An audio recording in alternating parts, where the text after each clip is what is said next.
how do we make our dragon different? And so instead of the genie who uses magic all the time, one of the things I started to come up with was, hey, we've got this dragon who has a really long body. Why don't we do a lot of gags where we use the body, and that's what'll be different than the genie, because the genie would morph into things and change. We're like, no, no, no, let's just use the dragon's long body to create new shapes. You can have him coming in from different sides of the screen. His head can come in from one side, his arms can come from the other. The poses he makes can be interesting and unique. These were some of the things I started learning when we got into storyboarding. So like normally you would see someone angry like this, but since we've got this long neck, I started doing these things where you would loop the body back in. This was one of the things I came up with, which was like, maybe the more angry he gets, the more complicated his body shapes become. There could be more overlap and more negative space. And so you can see here, I did just a little layover where you could see like, yeah, maybe his attitude and his emotions could be mirrored in his posing. How can we use this character to do unexpected things, to do shapes, to do poses in unexpected ways?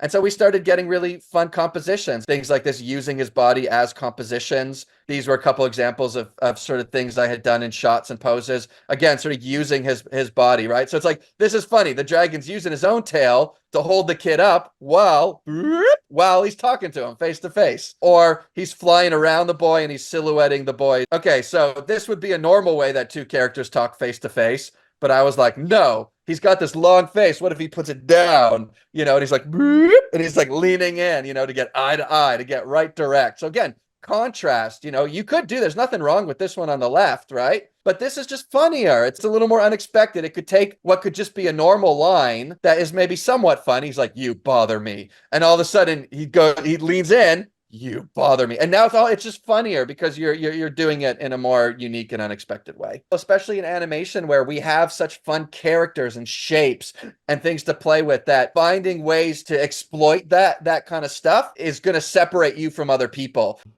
You're quite a simple fellow, aren't you? Not to worry. Here's one the peasant folk always love. I can allow you to speak with a loved one. On the other side of China. Hey, I'm a loved one, but I can't hear you because you're very far away on the other side of China. There's a wall over here. It's pretty cool, but I don't know what's going on. You mean, like, a cell phone?